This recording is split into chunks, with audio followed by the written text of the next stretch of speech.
The technology is great this morning. Good morning, this is David Walker. I'm going to present you Cathy Summers, who's going to talk to us all about denial. Thank you, Cathy. Good morning, everyone, and welcome to our second webinar in our series of webinars on the unwanted change curve. So the unwanted change curve is where an unwelcome change is imposed on us rather than something that we initiated or we signed up for. So this stage is all about denial. It's the second stage in the change curve and it comes after shock. So I'm going to talk to you about what denial is, what you're likely to see, hear, feel, experience, what else you'll notice going on that will give you some clues that this is actually denial. And that means whether it's denial for you or for somebody else. I'll give you some practical tips for dealing with denial, whether it's yourself or somebody else, and then we'll open it up for some questions. So, do you recall not that many weeks ago when we were all told that we have to stay at home? Do you remember how you reacted to that? I certainly do. So there was lots of, oh, that's for the over 70s, that's not for me. Well, I can't possibly do that. What about my best friend's birthday party, or my trip to London, or seeing my elderly parents? People won't stand for that. That'll never happen. They'll never get that to happen. No, I'm not watching the news anymore. It's all negative. Does that, any of that sound familiar? Yeah? Well, if that's the case, that's probably something to do with denial. So how else do you know someone's in denial? So what you're likely to see, hear and notice are things like indifference, appearing unconcerned, as if nothing's happening, people downplaying what's happening, not even getting involved in the discussion. So you might hear complete silence, not facing the facts of what's happening, ignoring information being given or evidence, disbelief, bit of cynicism, refusing to believe it's happening. As I said earlier, saying, that's nothing to do with me, that's not for me. So carrying on as if nothing happened, completely ignoring it, even possibly being very busy doing other stuff, getting very preoccupied doing other stuff, and altogether complete avoidance. So that is denial. So what's going on under the surface when that's happening? The denial stage is a really important part of coming to terms with change. So being in denial gives your mind the opportunity to absorb the information that it's been given and to absorb what's happening. It's a defense in a way. It's an unconscious attempt by your mind to protect yourself from the disruption or fear of change. And it's a way of internally coping with the fear that goes with that, with the stress and the anxiety, in response to what you might perceive is a threat, loss of control, disruption, as I said before. And by the way, don't mistake this for resistance, because it very probably isn't resistance yet, because the person, you or somebody else, isn't fully engaged enough yet to actually be resisting. And when they are at a later stage and they are acknowledging that the change is happening, that's when you're more likely to see active resistance. So, how to deal with denial? So, if it's you and you realise that you're in denial, here are some of the things that you can do. So you can take time to absorb what's going on. So that means cutting yourself a bit of slack, not getting into, oh, I ought to be this and I ought to be that. Take an honest look about what's scaring you, what you're afraid about. And think about not just the negative consequences of not taking action, but the positive consequences of taking action for you. It's like looking for the what's in it for me, whether it's avoiding something negative or getting something positive. And in all of this, acknowledge your fears and your emotions and allow yourself to express them. This is a perfectly normal phase. This is normal. This is what happens. And as I said before, it needs to happen in order to allow you to move on to the next stage. And try and notice any irrational beliefs or assumptions that you've got about what's going to happen in your situation. So, I'm bound to lose my job. This is bound to happen, etc.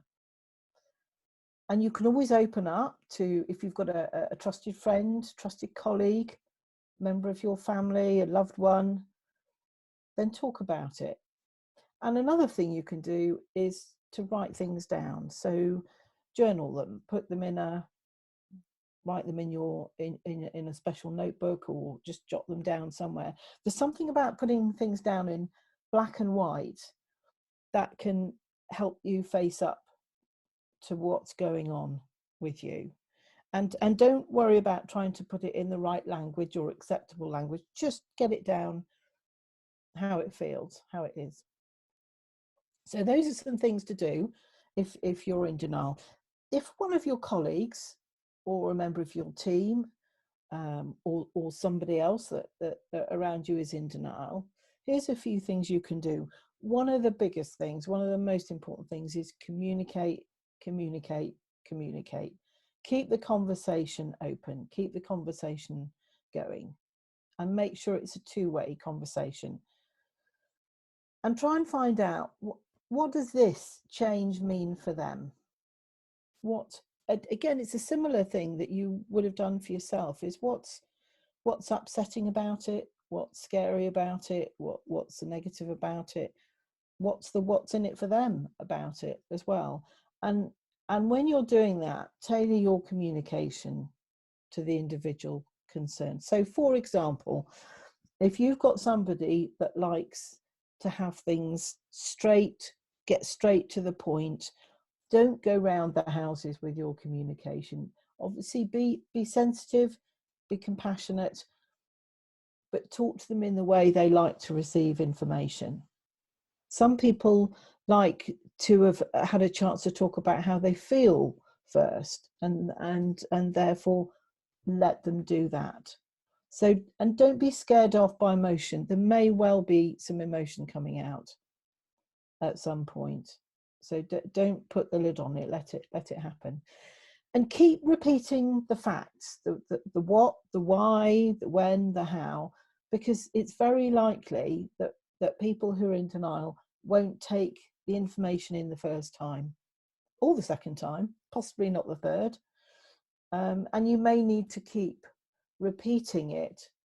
So repeat it, be repetitive, but make sure you're consistent in what you're saying, because it will take time to go in. That part of denial is selective hearing, and not everything is going to land the way you want it to the first time round. So I'm just going to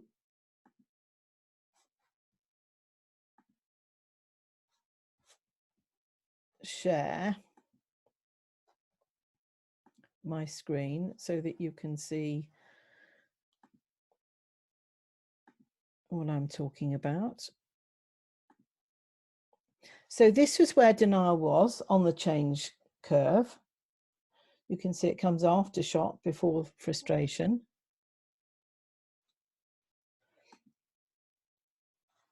And I think that sums up denial for us. Head in the sand like an ostrich. And then our tips. So we talked about giving ourselves a bit of time, talked about communicating. And I think that the last one, and this is really important, is be patient. Whether it's you or whether it's someone else, this is an important phase to absorb what's happening. Don't try and skip it. don't try and ignore it, and don't try and rush it. It's not a phase, and it's what's going on inside is unlikely to respond to being bombarded with lots of logic and rationale. It needs space for this to process. And my final tip is, it's not necessarily always going to be a single step from shock through denial and into the next stage. Sometimes we can end up going back and forwards, bing bonging, and we might come back into denial. So think about when, so we had the first social distancing phase, and some of us might have gone into denial about that. And then we went into lockdown, and we might have just been coming out and coming to terms with what social distancing meant. And we went straight back into, really? Do we have to do that? Is that really necessary? And then we had lockdown for, I think it was for 3 weeks, something like that. And then it was extended. And it's very possible that you or people around you went back in to denial again. I said, really this long? What about all these other countries? So allow for the possibility that you might go back in. And if you recognize some of those things happening again, just give yourself a bit of time, go through those steps again. So that's all I'm going to say for the moment. And I'm interested to know if anybody's got any questions. Hi, Cathy. Well done. You've got a question from Nikki Carew. Do you think that denial is an inevitable phase? It's very likely. It's very likely.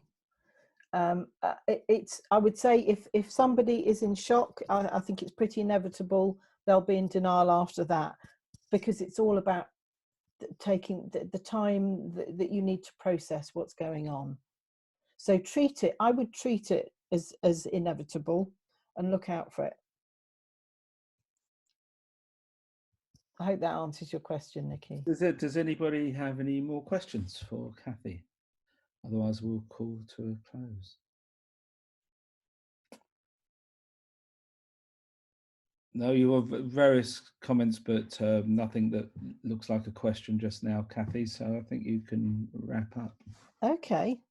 So I'll be having a little bit of tea in a moment, but I think this sums it up. You just roll with it. So thank you for joining me on this webinar. Our next webinar is at 3 o'clock this afternoon, and that is with my colleague James Moffat.